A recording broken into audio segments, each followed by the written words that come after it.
আসসালামু আলাইকুম, আশা করি আপনারা সকলে ভালো আছেন। কম্পিউটার বিশনের পক্ষ থেকে সালিম আপনাদের সকলকে স্বাগত জানাচ্ছি আজকের একটা ভিডিওতে। তো বন্ধুরা, আজকের এই ভিডিওটা হবে একটা মাদারবোর্ড নিয়ে। আমি আসলে একটু মাদারবোর্ডটা আপনাদেরকে খুলে দেখাবো, এই মাদারবোর্ডটা কেমন হতে পারে। আশা করি যদি আপনি ভিডিওটা শেষ পর্যন্ত দেখেন তাহলে হয়তো অল্প বাজেটের মধ্যে একটা AMDর গেমিং মাদারবোর্ড কিনতে পারবেন। আসলে আমরা যখন পিসি বিল্ডের জন্য যাই কোনো শপে, যে দেখি যে মাদারবোর্ড বাজেটের নাগালের বাইরে সব, মানে আসলে সাশ্রয়ী দামে AMDর মাদারবোর্ড পাওয়া খুবই মুশকিল। কি করতে হচ্ছে আমাদেরকে? আনঅফিসিয়াল মাদারবোর্ড কিনছি আমরা বাধ্য হয়ে, অথবা আপনার যে পছন্দের মাদারবোর্ডটা নেই, যে কোনো বিকল্প একটা ওয়েতে যেতেই হচ্ছে আসলে। তো যাই হোক, এর মধ্যে গিগাবাইট একটা অফিসিয়াল মাদারবোর্ড, খুব সাশ্রয়ী দাম আছে, এবং এর মধ্যে একটা গেমিং মাদারবোর্ড। তো আমার মনে হলো যে আসলে যারা আনঅফিসিয়াল মাদারবোর্ড দিয়ে 9,000 9,500 টাকা দিয়ে মাদারবোর্ড কিনছেন, একটা আনঅফিসিয়াল মাদারবোর্ড, তাদের জন্য অফিসিয়াল এই গেমিং মাদারবোর্ডটি হতে পারে অনেক উপকারী একটা মাদারবোর্ড, অর্থাৎ আপনার পছন্দের মাদারবোর্ড হতে পারে। তো যাই হোক, আজকে এটা নিয়ে একটু কথা বলবো। যদি ভিডিওটা ভালো লাগে একটা শেয়ার করে দিবেন, আমাদের চ্যানেলকে সাবস্ক্রাইব করে দিবেন।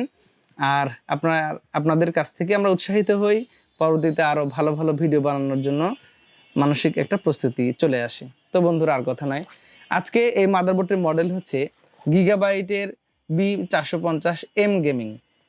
এটা আসলে একটা মাইক্রো ATX বা এই টাইপেরই মাদারবোর্ড, ছোট মাদারবোর্ডই আমরা বলতে পারি। তো আমার কাছে এই মাদারবোর্ডের যে ফিচার্সগুলো আছে, তা আমার কাছে মনে হয়েছে যে বাজেটের মধ্যে অনেক সেরা, যে কারণে কিন্তু আজকের এই ভিডিওতে আপনাদেরকে এটা জানানো। তো আমি একটু মাদারবোর্ডটা একটু খুলে একদম দেখাবো আপনাদেরকে যে কি কি আছে। আপনি এই মাদারবোর্ডটা যদি কেনেন কি কি ভালো ভালো ফ্যাসিলিটিস পাবেন সেটা একটু কথা বলবো। প্রথমত আমি মাদারবোর্ডটা একটু আনবক্সিং করে নেই। একদম একটা ইনটেক মাদারবোর্ড। আর যেগুলো অফিসিয়াল মাদারবোর্ড আপনারা দেখবেন এখানে গিগাবাইটের অফিসিয়ালি মানে একটা চমৎকার একটা স্টিকার দিয়ে একদম প্যাকিং করা থাকে। তো এই মাদারবোর্ডটিতেও সেভাবেই ছিল। তো যদি আমরা ফার্স্ট লুকটা দেখি, যা যা এজ ইউজুয়ালি থাকার কথা সেটা থাকবে। দুটো হচ্ছে সাটা কেবল থাকবে, এটা হচ্ছে পিছনের যে টিনটা থাকে সেইটা, এরপরে হচ্ছে এটা হচ্ছে মাদারবোর্ড। তো আমি একটু মাদারবোর্ডটা একদম আপনাদের জন্য খুলে রেডি করছি, তো আপনারা একটু সাথেই থাকবেন।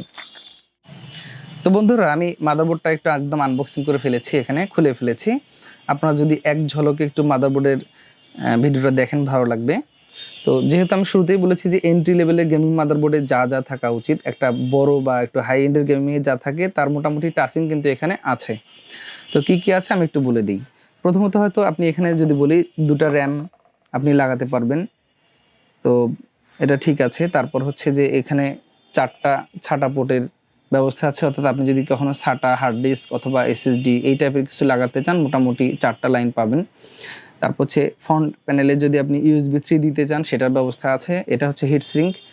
তো এরপরে যারা হয়তো গ্রাফিক্স কার্ডগুলো লাগাবেন তাদের জন্য এই যে পোর্টটা, PCI পোর্টটা দেওয়া আছে, এটা যথেষ্ট ভালো। এবং আমার যেটা মনে হচ্ছে যে চারিপাশে একটা আসলে এক্সট্রা বার কভার করা আছে, যেটা মাদারবোর্ডের এই পোর্টটাকে আর স্ট্রং করে দিয়েছে।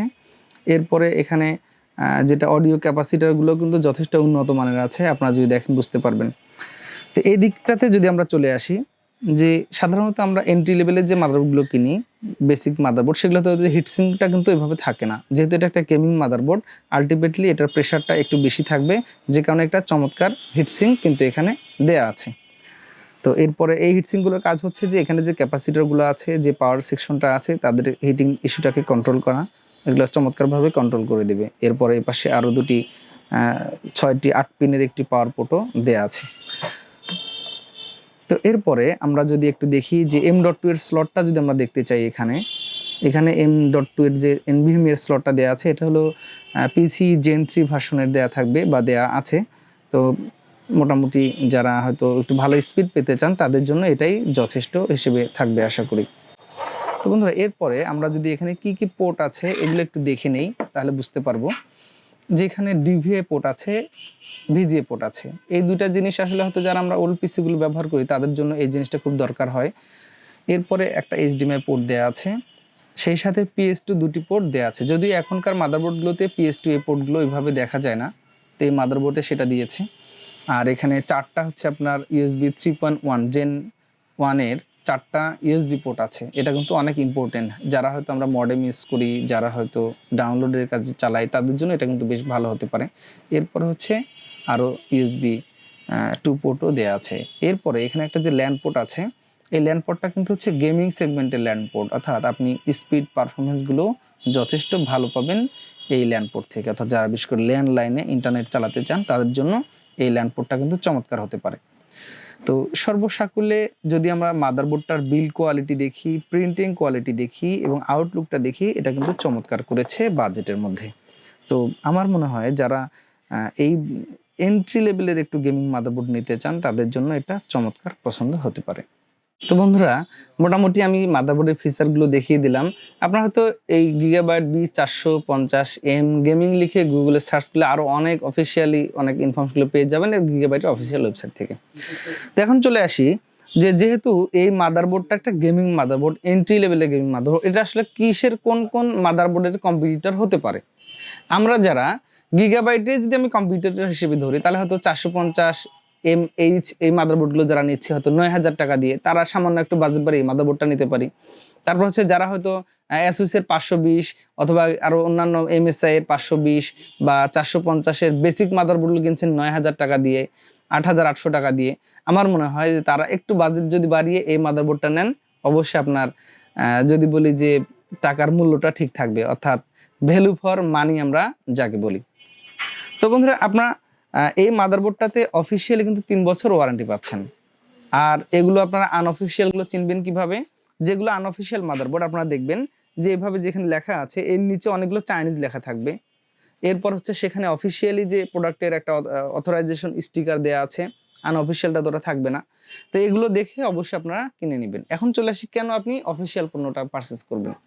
অফিসিয়াল পণ্য দাম একটু বেশি হয়, ঠিক আছে, কিন্তু আপনার একটা সিকিউরিটি আছে, আপনার একটা লায়াবিলিটিস আছে। আপনি এই মাদারবোর্ডটার যে কোনো ওয়ারেন্টি সার্ভিস এগুলো আপনি খুব স্মুথলি পাবেন, যেটা আনঅফিসিয়াল মাদারবোর্ডে পাবেন না। তো এই বিষয়গুলো মাথায় রেখে আপনারা আপনাদের পছন্দ তালিকায় এই মাদারবোর্ডটা রাখতে পারেন। তো আমি সর্বসাকুল্যে এটাই বলতে চাচ্ছি, যারা হয়তো এই বাজেটের মধ্যে অন্যান্য নর্মাল মাদারবোর্ডগুলো কিনতে চান, তারা অবশ্যই একটু বাজেট 100, 200, 300 টাকা যদি বাড়ানোর প্রয়োজন হয় আপনার বাজেটের মধ্যে, তাহলে এই মাদারবোর্ডটা নেবেন। আশা করি আপনার পারফরমেন্সগুলো অনেক ভালো পাবেন। তো বন্ধুরা, আর কথা নয়, ভিডিওটা কেমন লেগেছে জানাবেন। এই টাইপের মাদারবোর্ডগুলো প্রয়োজনে আমাদের কাছ থেকে সংগ্রহ করতে পারেন। আর সর্বসাকুল্যে ভিডিওটার অবশ্যই একটা নিরপেক্ষ রিভিউ দিয়ে দিবেন। যদি ভুলগুলো থেকে অবশ্যই ক্ষমা সুন্দর দৃষ্টিতে দেখবেন। আগামীতে আবার নতুন কোনো ভিডিওতে দেখা হচ্ছে ইনশাল্লাহ। সে পর্যন্ত সকলে সুস্থতা কামনা করে বিদায় নিচ্ছি। আল্লাহ হাফেজ।